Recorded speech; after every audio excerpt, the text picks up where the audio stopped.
Hello dear students. तो last video में मैंने आपको अगर पार्टनर इरेगुलर बेसिस पर अगर विड्रॉ करता है तो उसका किस तरह से इंटरेस्ट कैलकुलेशन करते हैं वो आपको बताया था एक एग्जांपल।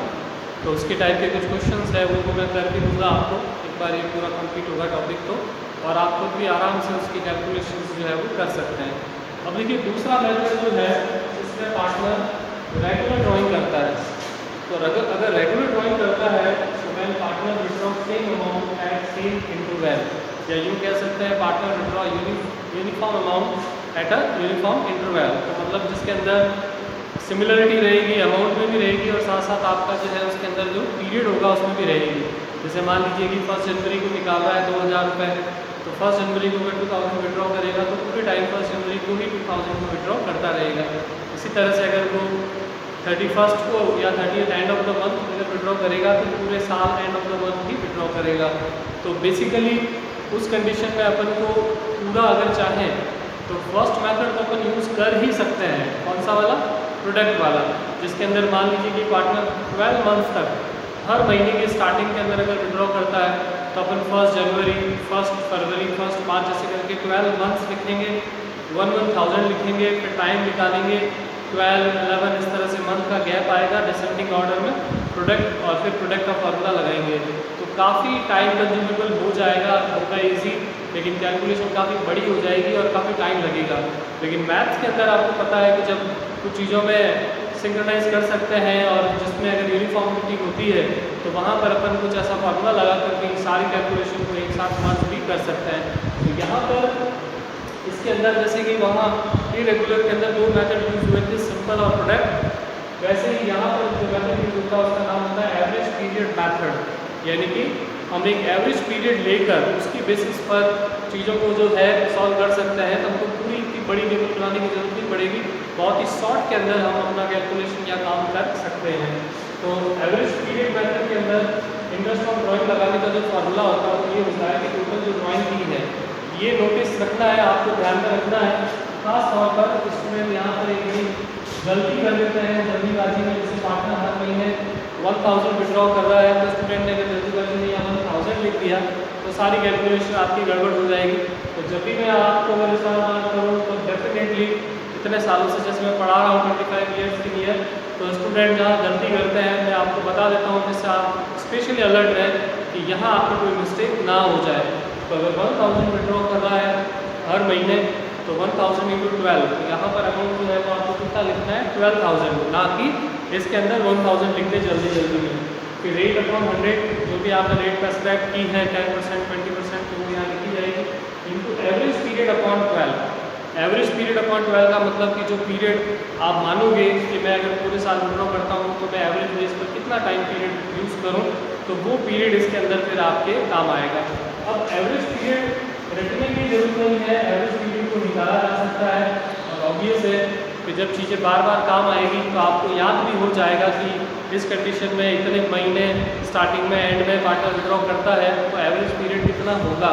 लेकिन इसको अच्छे से कैलकुलेट कर सकते हैं, इसको सीख सकते हैं, जैसे कि कोई भी कंडीशन हो, पार्टनर साल भर विड्रॉ करे या 6 मंथ विड्रॉ करे, चाहे क्वार्टरली करे, चाहे मंथली विड्रॉ करे, कैसे भी विड्रॉ करे, we can easily find our average period. तो उसका देखिए तरीका क्या है, इसका जो फॉर्मूला होता है वो क्या होता है कि month left after first drawing, कि पहली ड्राइंग के बाद कितना टाइम पीरियड बचा, plus month left after last drawing, आपकी जो लास्टेस्ट ड्राइंग है उसके बाद कितना टाइम पीरियड बचा, उन दोनों का आप ऐड करिए और उसमें 2 का भाग लगा दीजिए डिवाइडेड बाय 2, तो उससे आपका एवरेज पीरियड आ जाएगा। वैसे एवरेज वर्ड का ऑब्वियस है मीनिंग यही होता है ऑलवेज कि आप मिनिमम मैक्सिमम को जोड़कर या अपनी क्लोजिंग को जोड़कर जब 2 से डिवाइड करते हो तभी वो एवरेज के अंदर काउंट होता है। तो मतलब एवरेज करने के लिए आप इसको 2 से डिवाइड कर रहे हैं। अब मैंने एक एग्जांपल दिया है, सबसे ज़्यादा अगर मान लीजिए अगर क्वेश्चंस में काम आता है तो वो यही ज़्यादा पार्ट काम आता है कि पार्टनर साल भर विड्रॉ करता है इवन अमाउंट या uniform amount in uniform class interval या इवन क्लास इंटरवल, तो पार्टनर का जो है इंटरेस्ट ऑन ड्राइंग का जो एवरेज पीरियड है वो कैसे काउंट होता है। तो ज़्यादातर क्वेश्चंस में यही काम आता है। तो एक बार कैलकुलेट करने के बाद स्टूडेंट्स लगभग उसको रट भी लेते हैं कि भाई अगर हर महीने की स्टार्टिंग में, बीच में, एंड में अगर पार्टनर विड्रॉ करता है तो टाइम पीरियड जो है एवरेज कितना होगा। तो देखिए मैं इसको समझाता हूँ कि पार्टनर विड्रॉ कर रहा है सर्टेन या uniform amount in each month at certain date, और मैं ये क्वेश्चन आपको एज्यूम करके समझाना ही पड़ेगा कि ईयर इज एंडिंग जो है वो हो रहा है आपका 31 दिसंबर को।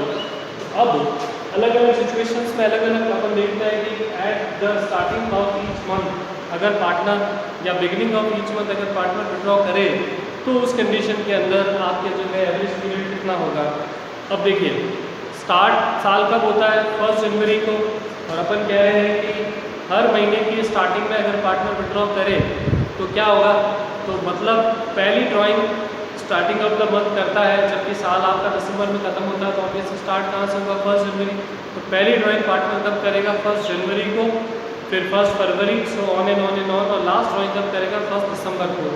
तो अब अपन को दिमाग में ये लगाना है कि भाई 1 जनवरी को ड्राइंग करी, उसके बाद कितना टाइम पीरियड हमारा बाकी रहेगा साल में। तो 1 जनवरी से लेकर 31 दिसंबर तो कितने होते हैं 12 मंथ, तो हम यहाँ पे लिखेंगे 12। लास्ट आपने जो ड्राइंग करेंगे हर महीने के स्टार्टिंग में, तो लास्ट मंथ कौन सा आएगा दिसंबर। तो दिसंबर की फर्स्ट डेट को अगर आप ड्राइंग करते हो तो 1 दिसंबर के बाद आपके पास कितना टाइम बच जाता है, ओनली 1 मंथ। तो 1 मंथ और दोनों पीरियड को जोड़ा 12 + 1 13 डिवाइड बाई 2, तो यानी कि आपको 6.5 मंथ का यहाँ पर जहाँ इंटरेस्ट आप लगाने वाले थे वहाँ लगा देंगे। जैसे मान लो 1000 ले रहे थे, 10% ले रहे थे, तो 1000 12,000 10/100, और यहाँ 6.5 डिवाइड बाई 12 करके आप अपना पीरियड जो है इसमें काउंट करते हैं। अब अगर अपन इसमें मिड ऑफ द मंथ आप अगर विड्रॉ करते हो तो क्या होगा, तो मिड ऑफ द मंथ हर महीने का जो सेंटर है वो कब आता है 15 को आता है। तो हर महीने की 15 को विड्रॉ करोगे तो स्टार्टिंग ऑफ द मंथ जनवरी है, जनवरी 15 को अगर आप विड्रॉ करते हो तो आपके कितने महीने बचेंगे उसके बाद। तो ऑब्वियस है कि दिसंबर तक टोटल मिला के 12 मंथ्स होते हैं, तो अगर जनवरी का हाफ मंथ उसमें से निकालने के बाद आपने विड्रॉ किया तो 11.5 मंथ आपके बच जाएंगे फर्स्ट ड्राइंग के बाद। तो यहाँ लिख दिया मैंने 11.5, तो फर्स्ट मंथ में 15 जनवरी, फिर 15 फरवरी, so on and on, last month आपका दिसंबर है, तो 15 दिसंबर को आप लास्ट ड्राइंग करेंगे। और 15 दिसंबर को अगर ड्राइंग करते हो तो उसके बाद कितना पीरियड बचेगा, 15 दिसंबर से लेकर 31 दिसंबर, यानी कि लगभग 16-15 डेज, और उसको अगर मंथ में कन्वर्ट करते हैं तो हाफ मंथ आपका लास्ट ड्राइंग के बाद बचेगा। तो यहाँ हाफ लिखेंगे, तो 11.5 पहली ड्राइंग के बाद जो साल बचा है वो 0.5 मंथ, यानी हाफ मंथ लास्ट ड्राइंग के बाद बचा है वो, और दोनों को जोड़कर आप 2 का भाग लगा देते हैं तो हमारा आंसर जो है कितना आता है 6 मंथ। अब जैसे मैंने कहा आपको कि स्टूडेंट इसको लर्न कर लेते हैं, याद कर लेते हैं कि पूरे साल पार्टनर विड्रॉ करेगा तो स्टार्टिंग ऑफ द मंथ 6.5 होगा, फिर नीचे आएंगे मिड में तो 6 होगा, और एंड ऑफ द मंथ होगा तो फिर वो 5.5, यानी कि 0.5 मंथ का आधे मंथ का इसके अंदर रिडक्शन होता रहेगा स्टार्टिंग में, मिड में और एंड में। और एंड में लास्ट आपका जो है अगर अपन पीरियड इसके अंदर